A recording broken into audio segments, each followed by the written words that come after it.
Alors on commence les actualités de ce soir par des actions menées par les pirates russes de Killnet. Alors, on les présente plus, ces petits gars.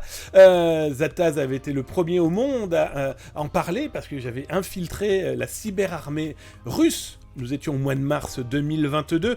Quelques jours plus tard, je faisais la même chose avec la cyberarmée ukrainienne. L'idée était de comprendre comment fonctionnaient ces gens, pourquoi ils étaient motivés et par quoi ils étaient motivés. Bref, si ça vous intéresse, vous retrouverez tout ça bien sûr sur zataz.com, mais aussi sur YouTube. Vous retrouverez toutes les rediffusions. Profitez-en, sur YouTube, c'est 2 à 3 vidéos dédiées cybersécurité par jour. Voilà, ça formé, c'est déjà commencé à se cybersécuriser. Et vous pourrez retrouver ce type de rediff. A noter qu'on vient de dépasser les 1000 vidéos dédiées cybersécurité sur YouTube. Servez-vous, c'est fait pour vous. Alors, j'ai révélé, pas plus tard que hier, que les pirates informatiques de Killnet s'étaient lancés dans une nouvelle guerre numérique. Il faut savoir quand même que ces gars-là attaquent avec leur petite bande à droite à gauche à coup de DDoS, des dénis distribués de services. Grosso modo, c'est un camion de poubelle dans la vraie vie vient déverser ses détritus devant vos fenêtres et vos portes, plus personne ne peut rentrer, plus personne ne peut sortir. Et bien en informatique, c'est le même principe. Ça fait tomber les serveurs, on peut plus fonctionner, on peut plus travailler, etc., etc. Killnet donc a décidé hier, 19 juin, de s'attaquer à la Banque Européenne d'Investissement, la BEI. Et d'ailleurs, si ça vous intéresse, cet article, je vous ai mis le lien là à l'instant sur Twitch, vous le retrouverez bien sûr sur YouTube, là en dessous dans le descriptif.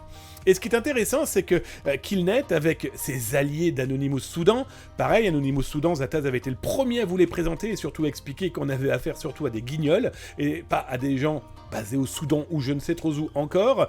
Toujours est-il que ils ont réussi, Killnet et leur bande, à bloquer au moins 2 sites de la Banque européenne d'investissement, la BEI. Alors par exemple, si vous alliez sur eib.org ou eif.org, il n'était plus du tout possible de passer par ces sites web. La BEI a même d'ailleurs confirmé cette cyberattaque qui a affirmé que ça a affecté tous ces services, en tout cas les plus proxémiques par rapport aux internautes par exemple. D'après Killnet, ici on n'a pas affaire à un DDoS, un déni distribué de services. Ils auraient, et ça je les cite, réussi à installer un virus, un code malveillant dans les machines, et c'est ça qui a tout perturbé. Alors, est-ce que ce virus ou ce code malveillant est un ransomware ? Est-ce que c'est un outil pour bloquer ?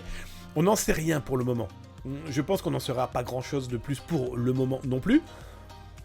Si c'est un ransomware, ils ont pris en otage. Si c'est un outil spécialement dédié pour qu'en interne ça mette une pagaille monstre, à première vue, ça va bien fonctionner.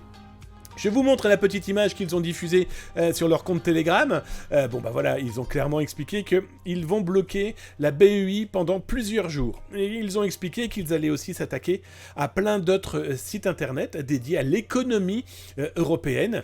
Parce que, je vous le rappelle, ces gens-là, pro-Poutine, pro-russe, veulent cyber-manifester, c'est des activistes, qu'on le veuille ou non, avec un H. Voilà, ce sont des activistes qui, pour des raisons politiques et économiques, agissent de manière un peu plus radicale que la moyenne. Alors, petit détail, loin d'être négligeable, souvenez-vous, et ça c'est Zataz qui l'a révélé, d'ailleurs je vous remets le lien dans le chat sur Twitch et vous le retrouverez bien sûr sur YouTube dans le descriptif. Des attaques supra efficaces depuis surtout l'annonce de Revile, Revile, groupe de ransomware arrêté par le FSB, les services de sécurité russes il y a maintenant 2 ans, qui viennent de réapparaître, et vous retrouverez la capture écran dans l'article, vous avez quand même Revile qui a fait un coucou et Killnet, on arrive, et souvenez-vous du petit sondage que Zataz a été le premier à vous montrer en vous disant « Oh là, ces gens-là sont en train de s'allier, et en plus ils viennent de faire un sondage ». Ça va piquer, et bien voilà, ça pique. C'était... Malheureusement, ça va être un véritable problème.